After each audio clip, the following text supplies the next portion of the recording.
What kind of friends are y'all though? I'm gonna be busy. You told me I must work, but it didn't cause things back. Okay, there we go. Okay, yes, then I use your phone. Yes. To do it. I don't know. Play a game. Hi guys, my two friends are in the room. And they are actually dissing me right now because I want to do a live. I asked Roger to listen in and he wants to be on his phone. Why are you sitting on the floor? But to be fair, Bafana is 30. You see? There's no way I can sit. Okay, sit there. That's what you said. Sorry, just give me a minute. Let me Are you going to just get him situated because the room is very small. sit down? Okay. In the corner. Just tell me if you can hear my audio, please. On Instagram, I'm watching the comments. Just give me a thumbs up if my audio is fine, because I didn't put the headphones on just to check if the audio was fine. Let me find your game. Things we do for friendships. The things we do for friendships. These people are terrible, eh? Why are you making it plural? Because it's both of you. How Okay. am I involved? Anyway, hi guys, how are you? Happy Monday. I haven't done a live in a while. I am not saving this live. Let me just give you a heads up. Okay, the audio is great. I'm not saving this live, and there's a reason why. So before I get into what I want to talk about tonight, I'm going to give you the same message I always do. I love in a noisy place. My two friends are here tonight. So they might chime in. I don't think they're going to chime in. Are you going to chime into the conversation? I don't know, I have brain capacity. Oh, wow. But I Great. will try my best. Interruption. Interrupting Carl. And the problem is the two of them are very similar, which kind of killed me yesterday. So the place that I'm in is very noisy, so if there is noise, I'm sorry. You're just going to have to try and listen to me through it. So I've been quiet on the lives for a reason. And there's a few things I want to talk about that I think we don't really address when it comes to this space. How overwhelming it gets when people are just up in your DMs, but also for someone who's come from abuse, what the experience is like when you are on platforms like this, because I don't think we think about and address it. So I think for people who haven't had these experiences, they can manage it really well. It's not overwhelming, and they have the ability to deal with comments, to deal with emails, to deal with all the new things coming up and the communication they have to do. We all should have the capacity, but for someone who's come from an abusive situation, or where you've been in a relationship where you've struggled to handle how can I say, an explosion, I guess, of interest in what it is you're doing, it becomes a little bit unnerving.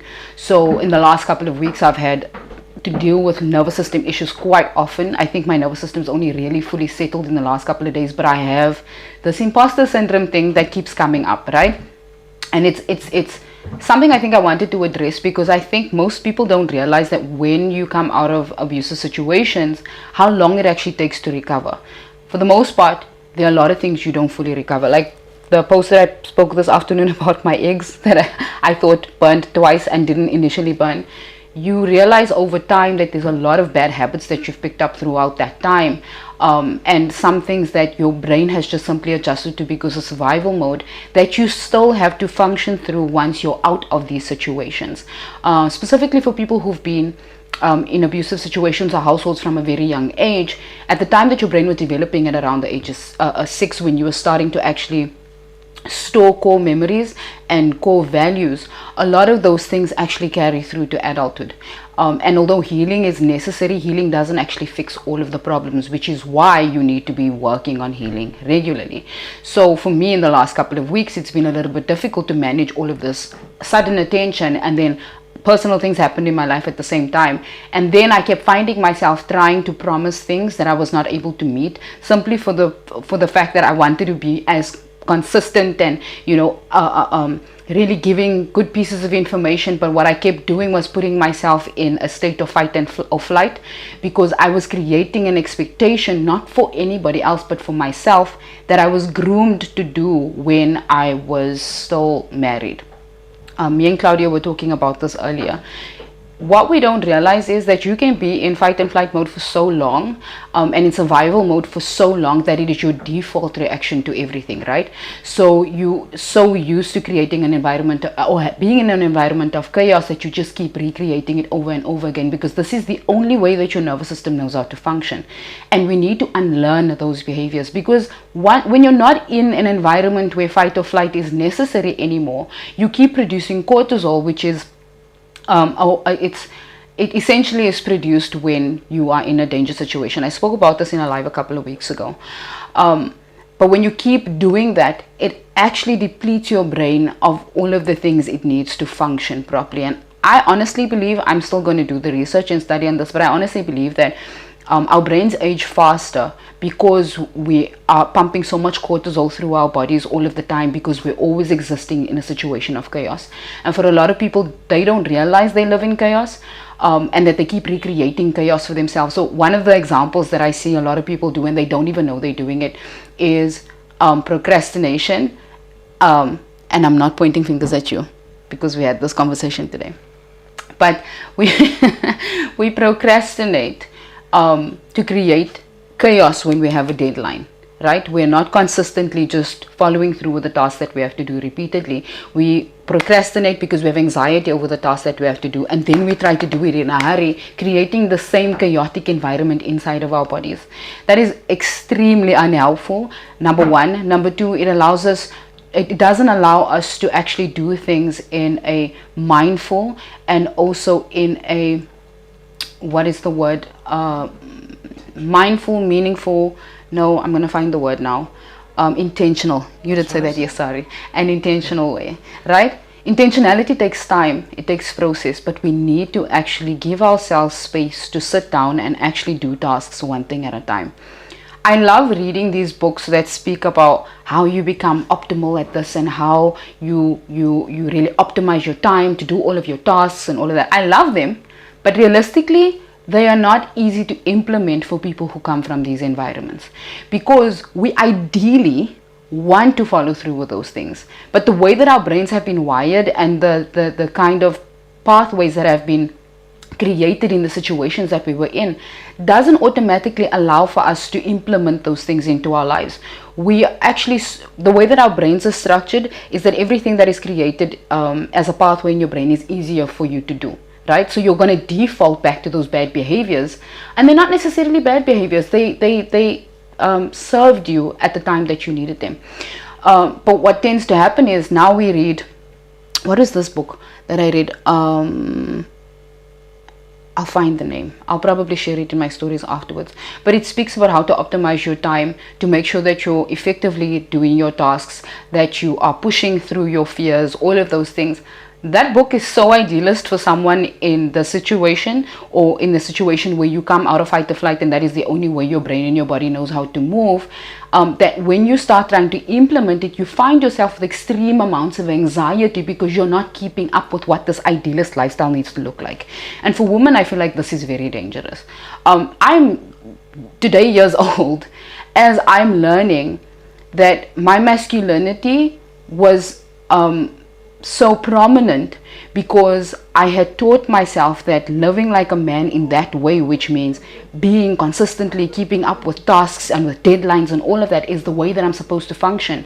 And being in the situation that I was in had taught me that that was the only way to live, because the only way I was going to get any level of recognition in my situation was if I was achieving masculine pointers, right? Being feminine was not allowed, because femininity required me to be softer, more creative, really be in my body, allow myself to feel how I'm feeling. But abusive environments don't allow for that. It doesn't give you the room to think about the decisions you're making, the room to feel how you're feeling, what you're going through. So when we're out of those situations, we keep defaulting back to that. The last 2 months, that has been my default, is push. Don't allow yourself to feel your femininity, because you have to achieve stuff. But when you're out of these situations, you have quiet moments that are long enough where you have to sit with yourself and realize, I'm actually wearing myself out, because I am trying to create the same environment I had lived in for the longest time. and it is extremely unhealthy. I then subsequently ended up being sick. I think it was for 2 weeks back to back. Last week was the worst. My poor friend Raja came and brought me medication on Saturday morning because I was not surviving. And that is not healthy. We can't keep living this way. I think one of the things we need to normalize in society in general is that teaching women to live as men every day is teaching them to accept the abuses that they are constantly handed on a silver platter, right? A woman who is living in her masculine 24 hours a day is going to accept the level of, or the standard placed on men to achieve, which is not the way that we are designed. Our bodies are not designed to sustain, maintain, and live through those environments. So I wanted to talk about that a little bit today because I wanted to give context to why there are silences and why I'm not necessarily being on point as I feel I should do. Probably people don't even care about this, but I feel like I just need to be honest about it. The reality of it is also, when you're slowly moving into your feminine, you find that when you have the gaps to be more in tune with your emotions, that they really show up. They showed up unexpectedly. I think this morning I texted you and I was like, it was just an emotional morning. I generally never had times like that, but the more that my nervous system is settling, the more that I'm realizing I don't need to live this achievement lifestyle anymore, regardless of the fact that I have to make a living somehow, right? The more I'm realizing that my body is accepting the fact that I need to embrace my femininity. And it's teaching me also that I can be much softer than I ever realized I could. I've always come across as intimidating and strong, and that is not actually the way that I was designed, and I was taught to become that way because I had to protect myself and whoever I was protecting from literally the age of 6. I think it was even earlier than that. It was probably from around the age of 3. So yeah, that was just the context that I wanted to give to that. There's a lot more conversations I want to have. I think I'm going to have a lot more impromptu lives. I don't want to keep throwing stuff out there and then being like, oh my gosh, I have a deadline to push, because those deadlines give me extreme anxiety, and I just need to stop doing that for myself. But I also feel like if I'm softer and I'm more in my feminine, the value of the content that I bring actually is much more, I think, in depth and much more educational. So one of the other things I wanted to talk about is, so I did say I'm going to do a couple of webinars. I want to do a couple of workshops. I'm busy having conversations about workshops. There's a few projects that I have planned. None of them have dates yet, but I want to start doing live webinars and education pieces. So the stuff that you see on my Instagram is literally short tidbits of things that I can have, that I should be having much more in-depth conversations about. I can't do that on a reel. I won't do that on a live, because for the most part, I can't see your comments. I see them now, but then the minute I save it, the comments are gone, so I don't even know what people are asking, right? So I'm gonna start, I think when I was thinking about it, it will probably be on a Sunday and a Monday. I'm thinking of doing the lives on a Sunday, and then we'll have like a general Q&A topic of discussion. I want to answer some real questions that I keep getting in my DMs that I think more people will get value from. But then I want to maybe start doing like a 30-minute live webinar on a Wednesday, on a Monday, which people need to sign up for. So if you inbox me your email address, I will send you the link for that details. I'll probably start next week Monday, and we will do topic based and dependent also on the questions that come through. So I think that's pretty much most of what I wanted to cover today. And then there was the announcement. This is the reason I'm not saving the live, because this I haven't shared almost at all in public spaces. There are a handful of people who know about this, people that I've shared with in confidence, and people that I've shared some of it with over the past 2 years. It was developing as time went by. I finally finished it in December. I am considering adding a little bit more to it based on some of the information and the education that I've had in the last 3 months. That may happen, but I'm not saving this live because I don't believe everybody deserves to know about this, to be very honest with you.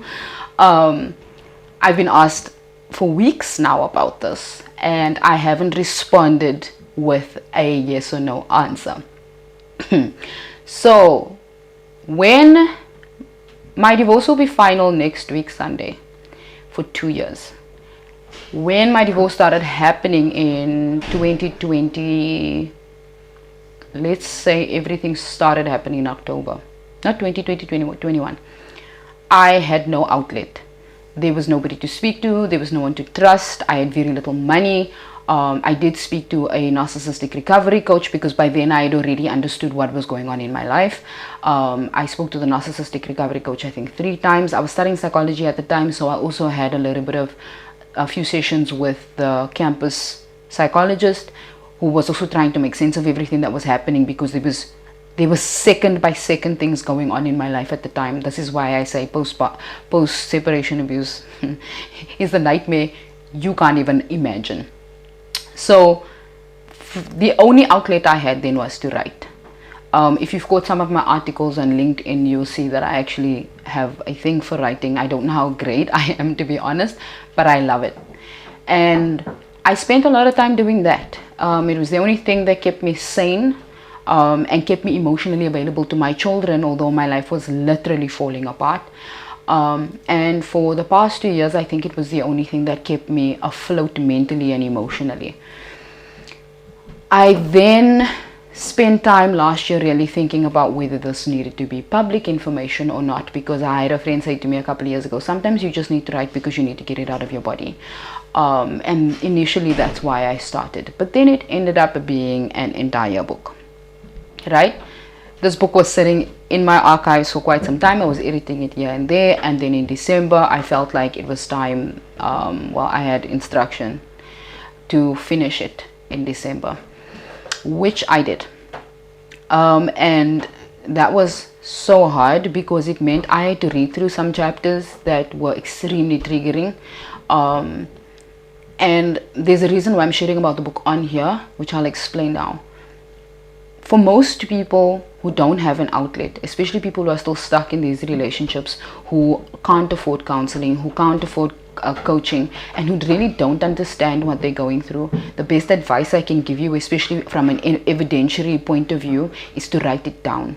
You have to write every single thing that is happening down for you to process, for you to reread and process, but also so that you have detail by detail evidence, dates, times, all of that stuff. It is going to be necessary when you go to court, but also more than that, it's going to help you process things a lot faster.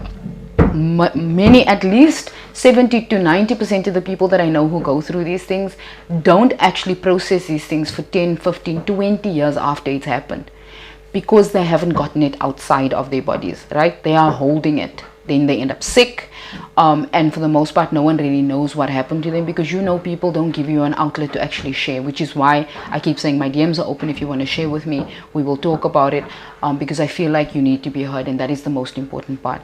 But because I didn't have an outlet, the only outlet I had was writing, and I wrote.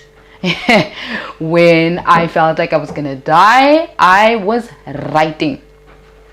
So the book is there. I've been sharing snippets of it with a few people here and there just to get some feedback, I think since around the time that I was writing it, and the feedback has actually been very interesting, because when I write, I don't only write the story, I write the story, the insights, the learnings, but also some of the parts that those of us who come out of these situations don't consider we need to consider at all, that we need to think about, because it's for our own good. And if you're not ready to deal with that part, it takes you a long, it takes you a long time to get ready to deal with those parts. But when you do, it actually comes with a lot of freedom. So I've given the book to 2 of my mentors. It was 2 editors at the moment. Nothing's happening with it. But what I thought would be something that I want to do is start sharing parts of the book. But I'm only going to do this on email. I don't want to put it on a public platform for many reasons. Part of them legalities, but I want to share some of it because I feel like there are some things that some people will resonate with so deeply that it will give them the opportunity to express their side, how they feel, even if it's just with me or even if it's just with someone in their close circle. We need to give people more opportunities to be able to express what they've gone through, so that they have an opportunity to understand what has happened to them, They don't have to understand why, because sometimes you don't have the answer for that. But at least processing that it actually did happen to you, and that it was unfair, and that it was bad, and that bad things just happen to bad people sometimes, and there's really no explanation for it at the end of the day, helps heal so many things, right? So I just want to do that on email. I'll probably share some snippets. One of the ladies that I spoke to a couple of weeks ago, I sent her a section that I wrote about the womb and generational trauma. And she said to me that it resonated so deeply with her. That chapter seems to be getting a lot of attention to this people that I speak to. But because I don't know when this book is going to be published, I don't know when I'm going to be able to even find the funding to do it. I felt like it was selfish for me just to keep holding on to it, because I do know that there are education pieces, information that I've learned through experience, through learning, through reading, through watching videos, through studying human behavior, that most people are not going to intrinsically pick up on their own. And the whole purpose of this book was just to make that easier for people, so they can get to from where they are to where they need to be without having to actually do the hard work that it required from me. So that was the announcement. So if you are interested in getting those snippets, I'll probably share them once a week, and get into, like, when we go down to the lives on or the webinars, I'm probably going to have like maybe a discussion, a 5-minute discussion on some thoughts on it, what resonated with the people in the webinar, what they felt like came up for them, because it's not going to be a counseling session, but I also need people to process that things will come up for you during conversation that might be triggering, but if you're not dealing with it and just ignoring it, it's going to continue to happen. So if you send me a DM, if you're on this live still, because I don't know how many people are on here, I will add you to that mailing list, and you will get that once a week. So essentially that was the announcement. I'm not releasing the book's name yet, because honestly I don't know what's going to happen with this book, and I don't know what God wants. So yeah, that was live. I don't know if anybody was interested in that, but I thought I might as well share. Say anything you want to say? Do you have any thoughts? Because you have more insights to this than anybody. This is Claudia I'm talking to, by the way. Read the book when it comes out. Oh, she says read the book when it comes out.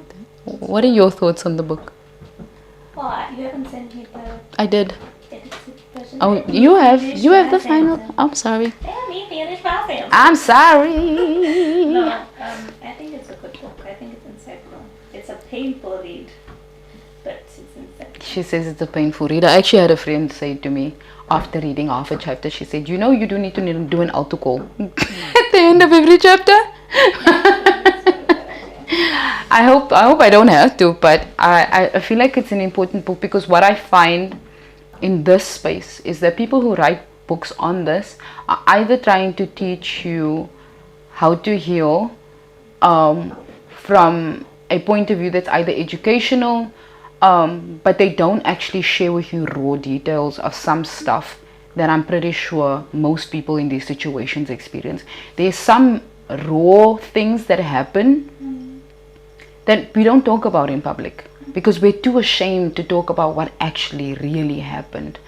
And those things for me are important. I am off the cuff. If you all see my videos and all of that, you can see I'm generally off the cuff with everything that I do. So I write like that as well. And it's painfully honest, I think.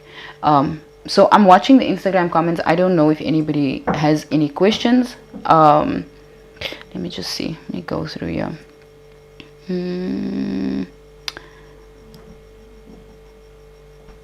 Yeah, maybe I should answer questions while we're on here. We might as well turn it into a Q&A. Are either of you in a hurry? No, everyone's chilled. So if anyone has any questions, and then I'll answer them here. I mean, about anything, literally about anything. I get a lot of questions in the DMs, because I know a lot of people don't want to talk about some of the stuff publicly. And like I've said, with a lot of the things that I'm talking to, even though the people that I'm coaching now, I have a very, very high confidentiality rule. So I know that some of this is so sensitive to talk about when it comes online. Even comments, people are too scared to comment because they're afraid that people are going to see. It's extremely generous of you to want to share this with us. Oh, thank you. You know, This friend of mine that said to me, the book might just be for me, has been trying to encourage me to write a book for more than 10 years.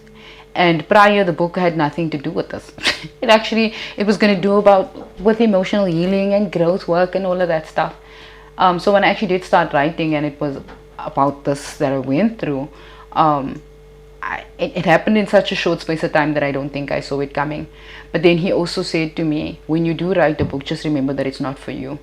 And I feel like holding on to this any longer feels like a burden, that I'm holding on to something that may be more valuable to other people, because it's done what it needed to do for me. You know, and I think when we get to the place when it's done what it needed to do for you, then it's time to give it away. Which is why I am doing this right now. So I don't see any questions. I am then going to say goodnight. Like I said, I'm not sharing this live. I'm not saving it. Actually, it's going to be saved on YouTube, which was not my intention. It's just this app. But on Instagram and Facebook, it won't be saved. But yeah, that's what we're doing. Please follow Owning This Life. The podcast comes out on the 2nd of May. The conversations are so much fun. I watched the podcast episodes like 6 times. It was so much fun. I have the most amazing co-host. Follow Phineas Sebatsani. He's an amazing human being. But yeah, I hope you guys have a good Monday. And I will see you all on my reel tomorrow.